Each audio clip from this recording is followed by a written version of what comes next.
So right now you have the Joys and the JOYToys. So for people who like haven't heard of you or don't know what that kind of is, can you break down? You mentioned the Joys are like these one of one pieces, and then I've Yeah. actually got a bunch of the JOYToys Yeah, you're Joy because I think collector. I honestly couldn't afford. I wanted the Joy, and then I looked into it and I was like, dude, the cheapest one is like on OpenSea for like 80 something thousand. Like I just could, it was just out of my budget, and I was like, It got dang, like crazy. these, it got crazy, but like.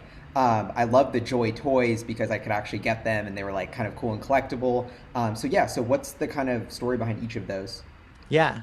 Yeah, I guess like the overall breakdown is like the bigger idea is Joy World is a place in virtual space where everyone and everything is conspiring to make you feel joyful and creative.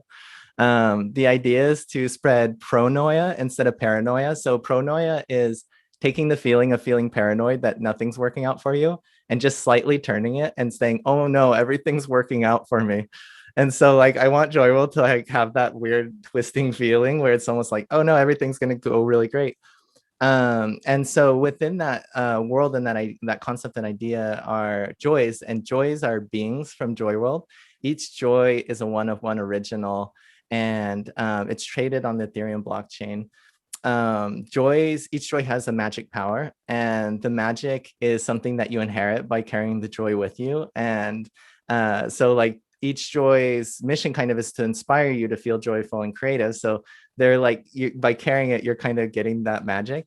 I get great stories too from joy collectors, especially like Satman, really awesome stories about like having joys and then certain thing aspects of their like magic appearing in their life and like getting improvements.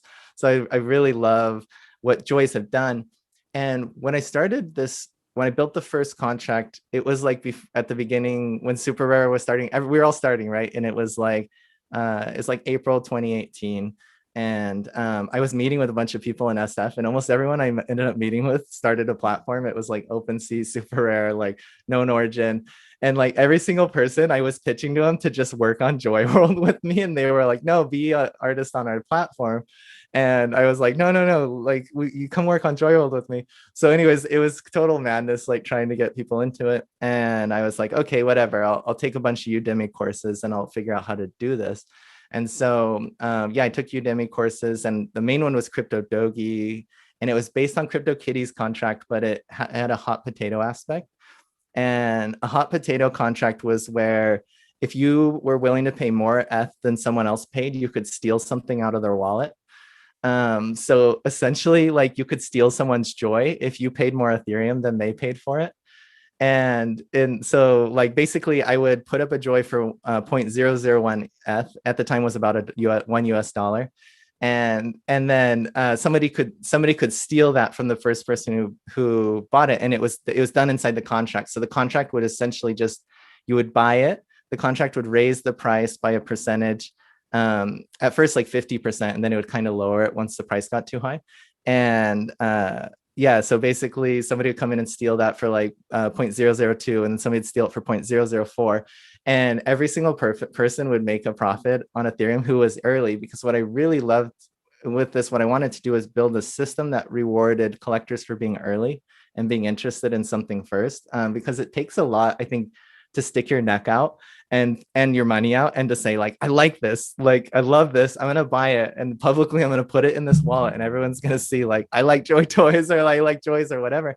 I feel like that's a big emotional like thing to take on for a person. So yeah, I like the idea of also it like rewarded people for just being interested. And on that first contract, 82 joys ended up trading like 1,400 and like 17 times or something. It was like crazy. I think it might be the most like a body of artwork's just been traded, because it was just like built, the trading was built in like as a mechanism in some ways. Um, but a lot of people said like getting your joy stolen was like getting your car keyed, and then the insurance paying more than it cost to repair the car. Um, so I think Caleb K said that, and I love that. But I was like, wow, this is so fun. But a lot of people really wanted to own their joys, and that's when I froze the contract. Berserk used his the dropping of his album of a single to freeze Joy World, and we migrated all the joys to an OpenSea contract, like reissued them to everybody, and then everybody raised the prices crazy high. Which I didn't anticipate. And then I was like, huh, well, JOYWORLD's for everybody. So that's where I kind of go further into layers and like how can we build JOYToys, and then yeah, there'll be layers to that. But yeah, it's I want everybody to be involved with JOYWORLD in some level, not just on this current version, but yeah.